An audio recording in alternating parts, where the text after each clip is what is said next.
السلام علیکم ورحمۃ اللہ وبرکاتہ۔ الحمد للہ وحدہ والصلاة والسلام علی من لا نبی بعد وبعد۔ اعوذ باللہ من الشیطان الرجیم، بسم اللہ الرحمن الرحیم۔ یا ایہا الذین آمنوا کتب علیکم الصیام کما کتب علی الذین من قبلکم لعلکم تتقون۔ محترم ناظرین کرام، سامعین اعظام اور میرے پیارے دینی ملی اسلامی بھائیوں، آج میں اسلام کے اندر روزے کی فرضیت اور روزے کا حکم اور سابقہ ادیان و مذاہب میں روزے کا حکم اور روزے کا مقصد پر مختصر اور چند باتیں لے کر آپ حضرات کے سامنے حاضر ہوا ہوں۔ آپ بغور سماعت فرمائیں۔ میرے پیارے اسلامی بھائیوں، روزہ سن 2 ہجری میں فرض ہوا ہے۔ جب نبی کریم صلی اللہ علیہ وسلم مکہ سے مدینہ تشریف لے آ رہے ہیں، تشریف لائے اور آنے کے بعد کچھ دنوں کے بعد، کچھ مہینوں کے بعد، غالباً 18 مہینے کے بعد سن 2 ہجری میں روزہ فرض ہوا۔ سن 2 ہجری جو ہے مسلمانوں کی زندگی میں بہت زیادہ اہمیت رکھتا ہے، کیونکہ یہی وہ سال ہے جس میں روزہ فرض ہوا، اذان کا تعین ہوا، عید الفطر ادا کرنے کی خوشخبری ہوئی اور زکوٰۃ ادا کرنے کا حکم دیا گیا۔ یہی وہ سن 2 ہجری کا سال ہے جس میں کفر اور اسلام کی سب سے پہلی لڑائی ہوئی، جسے غزوہ بدر کے نام سے جانا جاتا ہے۔ اس سے معلوم یہ ہوا، پتہ یہ چلا کہ روزہ سن 2 ہجری میں فرض ہوا ہے۔ اب آئیے دیکھیں کہ سابقہ ادیان و مذاہب میں روزے کا حکم کیا ہے۔ میرے محترم دوستو، یہ رمضان المبارک میں یہ روزہ رکھنا ہم لوگ جو رکھ رہے ہیں، یہ روزہ رکھنے کا حکم پہلی مرتبہ ہم پر نہیں ہوا ہے، بلکہ روزہ ایک ایسی عبادت ہے جس کو اللہ تبارک و تعالی نے بندوں پر تخلیق آدم کے وقت سے ہی فرض قرار دیا۔ یعنی جس وقت اللہ تبارک و تعالی نے آدم علیہ السلام کو پیدا کیا، اسی وقت سے اللہ تبارک و تعالی نے روزے کو بھی فرض قرار دیا۔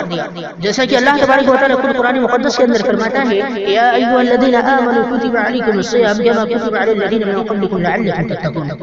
کہ اے ایمان والو، تم پر روزہ فرض کیا گیا ہے جیسا کہ تم سے پہلے امتوں پر فرض کیا گیا تھا۔ اس آیت کریمہ سے معلوم ہوا کہ سابقہ ادیان و مذاہب میں بھی روزہ فرض تھا، گرچہ ان کے روزہ رکھنے کے طریقے الگ الگ تھے۔ اب آئیے دیکھیں کہ روزہ کا مقصد کیا ہے۔ ہم جو یہ روزہ رکھتے ہیں تو اس روزے کا مقصد کیا ہے؟ اللہ تبارک و تعالی نے ہم پر یہ روزے جو فرض کیے، کیوں فرض کیے؟ کیوں آخر اللہ تبارک و تعالی کا کیا مقصد ہے ہم پر روزہ فرض کرنے کا؟ آئیے دیکھیں۔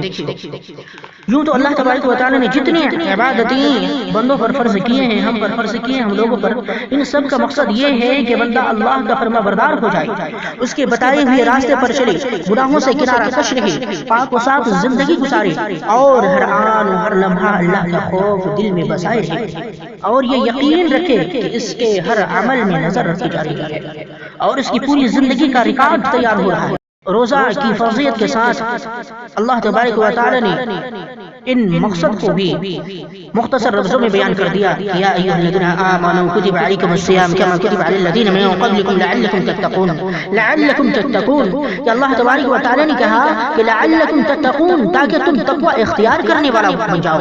گویا روزہ کی فرضیت کا بنیادی مقصد جو ہے وہ یہ ہے کہ روزہ داروں میں اللہ کا تقوی پیدا ہو جائے۔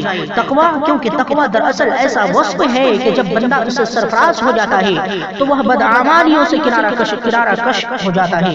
جب کسی بندے کے اندر تقوی پیدا ہو جاتا ہے تو وہ بدعمالیوں سے دور رہتا ہے، وہ بدعمالیوں سے کنارہ کشی اختیار کرتا ہے، صغیرہ و کبیرہ تمام گناہوں کو چھوڑ دیتا ہے، اپنی زندگی اللہ کی مرضی کے مطابق گزارتا ہے، ہر وقت ان کے دل میں اللہ کا خوف سمایا رہتا ہے اور بڑی محتاط کی زندگی گزارتا ہے، اور عبادت سے لے کر معاملات تک اس کا ہر عمل اللہ کی مرضی کے تابع ہو جاتا ہے۔ اور پھر روزے کی حالت میں ایک مومن نہ تو کھاتا ہے، نہ پیتا ہے، اور نہ ہی اپنی جنسی خواہش کو پوری کرتا ہے، یعنی مومن بندہ اپنے اوپر تمام حلال چیزوں کو بھی حرام کر لیتا ہے، حتیٰ کہ یہاں تک کہ گھر کی چہار دیواری کے اندر چھپے ہوئے بھی، جہاں اسے دیکھنے والا کوئی نہیں ہوتا ہے، نہ اسے کوئی روکنے والا ہوتا ہے، یہاں پر بھی چار دیواری کے اندر بھی چھپ کر ان کاموں کو انجام نہیں دیتا ہے۔